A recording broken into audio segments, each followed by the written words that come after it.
At Cape Resorts, we believe that everyone needs a vacation where they can have fun, feel at home, and make memories. You see, we strive to give our guests and employees an authentic experience where they can recreate and recreate simple pleasures. At Root, we are in the memory-making business. We are selling experiences. Now, I came to this business tangentially. My grandparents ran a Bible conference here in Cape May when I was a kid at some old hotels, including this one. Our childhood summers were spent here. Underlying the entire experience was a sense of mission and purpose. And my family, well, we were the hosts. In effect, I was helping my grandparents host their party. So I started working as a bellhop, as a waiter, as a busboy, as a desk clerk, whatever they'd let me do, and I became hooked on hospitality. Eventually, I was able to buy one of these buildings and opened the Virginia in 1989. I managed that hotel in a very hands-on manner, day in and day out. And the traditions from my childhood informed our hospitality. As we grew, the challenge became, how do we get our employees, who do a lot of very basic tasks, to understand that their real mission was to join me as co-host of the party. For us to succeed, all who work here have to buy in to why we are here. A training program was developed that used as its basis 5 core principles that I trace back to my very first hospitality experiences. So congratulations, you're hired as a waiter, as a housekeeper, as a bus person, as a desk clerk. Welcome to Cape Resorts. When I worked in high school summers at Congress Hall, it was a very different building. It was literally falling apart. But I quickly learned as a 16-year-old desk clerk that there was not a bunch of us kids could do about the fact that no capital had been invested in the building for a long time. But I also learned that we could take the edge off those lumpy mattresses and dripping faucets by giving excellent service, by creating an experience. And I learned that doing so was both fun and rewarding. So here's our first principle. It's very simple. It's called company's coming. When I was a little boy, my mom loved to entertain in our home. She would plan a dinner party. She would tell us in advance that people were coming over, and she'd make her plans. Invariably, however, an hour before the guests were to arrive, a battle cry would go up throughout the house, "Company's coming!" And that meant run the vacuum, pick up the trash, put your things away, because as a family, we wanted to put our best foot forward for our guests. Well, here at Cape Resorts, we are welcoming company 24 hours a day, 7 days a week. Now, granted, one difference is that my mom didn't charge her guests. But a more fundamental difference is to understand why the company's coming to visit us here. If you think about a family's time, the most important times in their year are probably the holidays or their vacation. Our guests, the company that's coming to see us, are coming for arguably one of their most important experiences of their year. That's a huge responsibility for us, isn't it? So how do we welcome our guests? Let's look at that word welcome. What does it mean? What's the etymology of that? Well, come is an arrival. We arrive. There's clearly a sense of arrival. What's the well part of that word? You might think at first blush it's just good, a good arrival. But it's not. The root of well in welcome is the same word as to weld. What does a welder do? A welder joins things together. So the welcome we need to provide is joining in the arrival. It's an active word. We're bringing them in to our home. It also has to be authentic. It has to be real. So how do you make your guest, your company, feel at home? You want to create a vibe that's relaxing. What's the best way to do that as a host? Be relaxed yourself, right? We need to host that party in a relaxed manner to set the tone and the vibe. So companies coming for us is much more than a mantra. It is what we do. The second principle is called the customer's always right.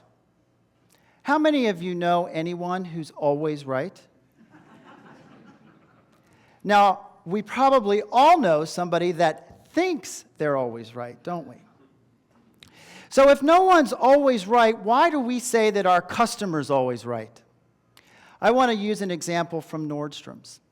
A department store started out on the West Coast a long time ago, and their founding principle, one of them, was that you could return anything, anytime, without question.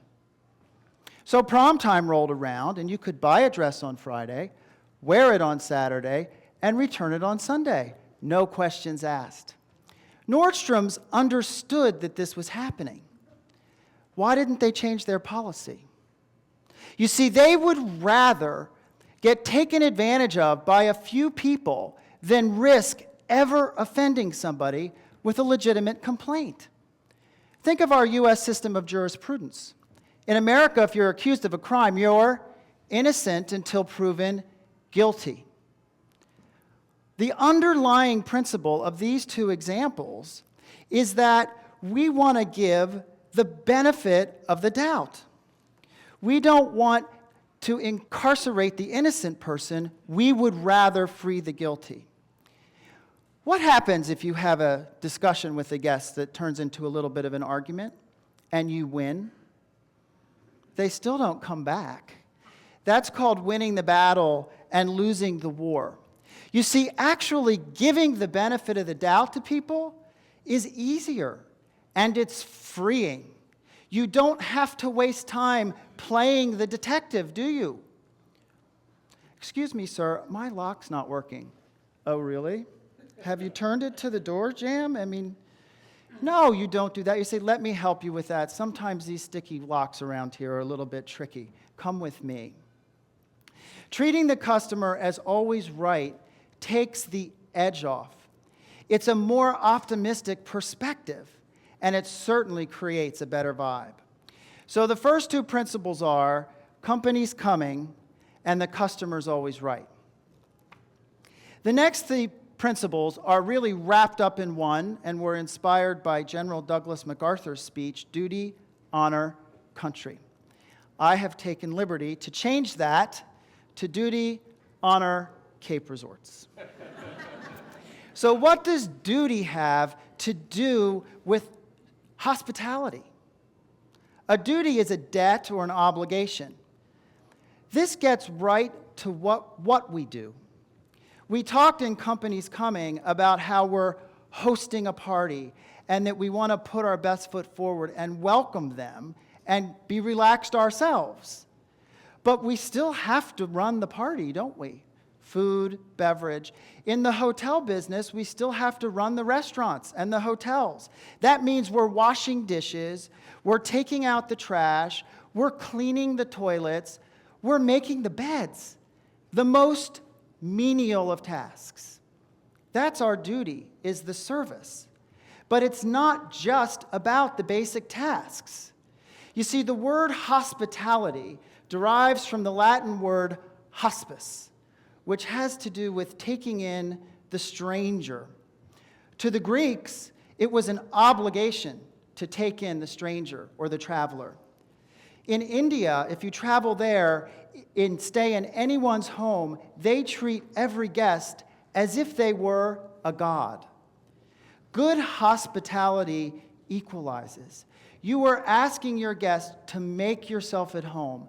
I'm going to take care of you and serve you.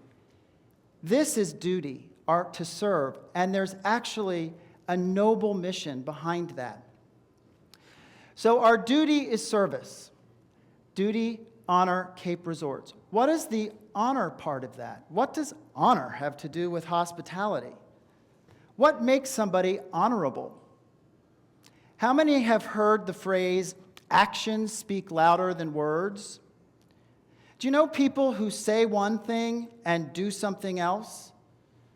You plan to meet somebody, they don't show up, they don't text, you're standing there waiting, they're a no-show. They become unreliable. Honorable people, you see, keep their word. They keep their promise. They do what they say. In our business, we have to keep our promise to our guests.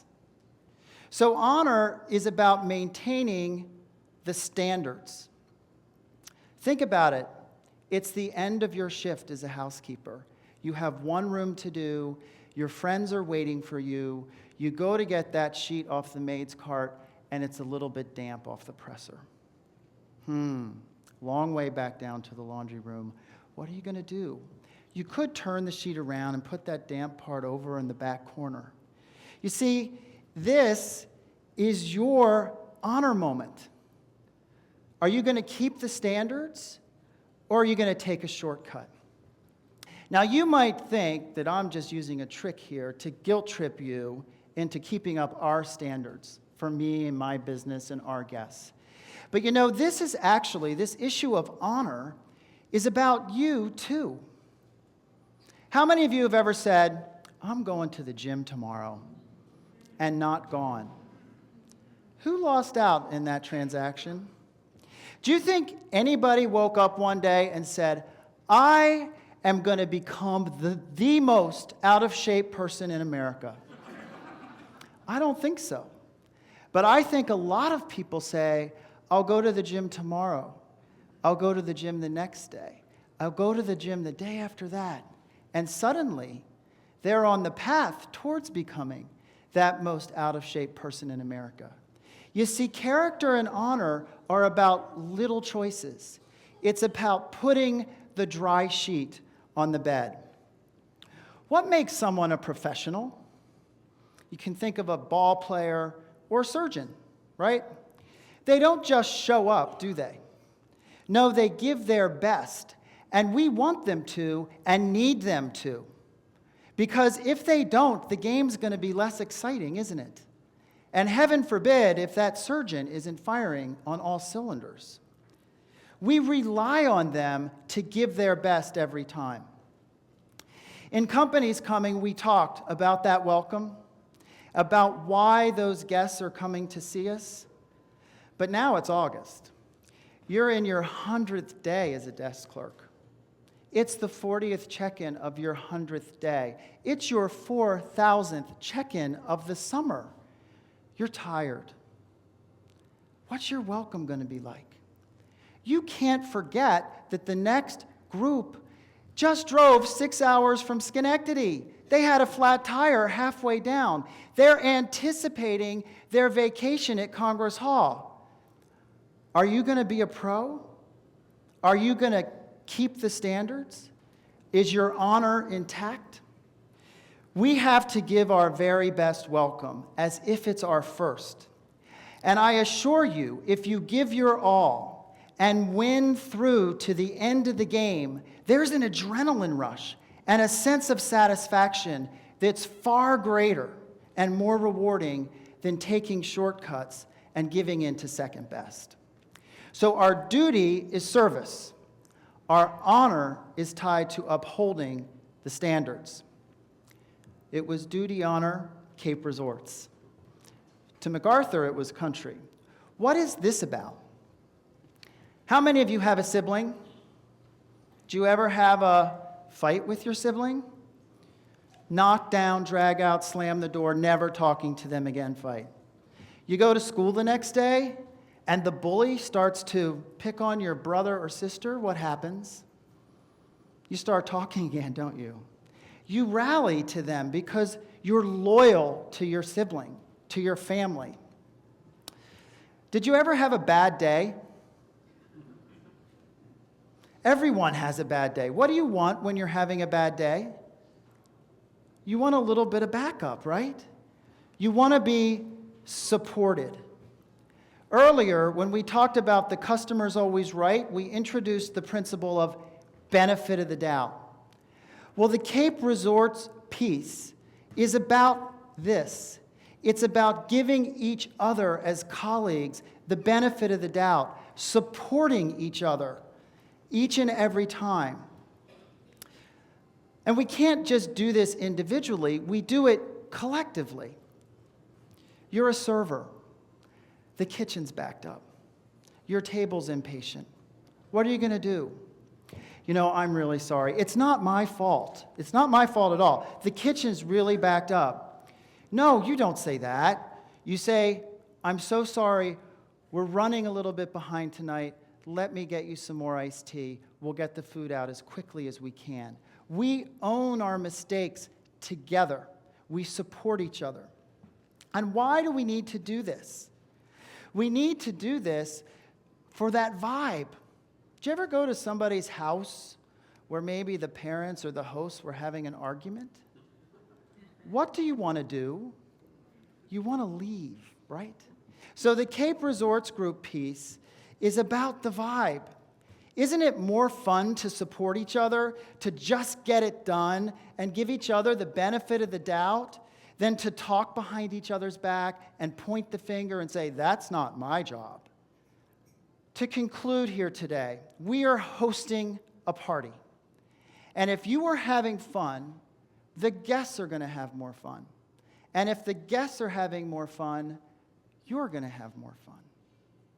If you give the benefit of the doubt, you're more likely to receive the benefit of the doubt.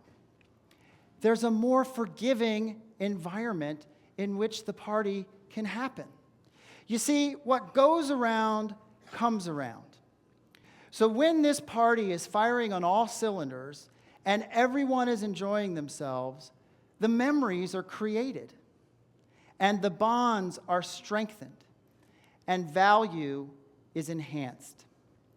So there's 5 key principles. Company's coming, the customer's always right, our duty is to serve, our honor is to keep the standards, and Cape Resorts is about support.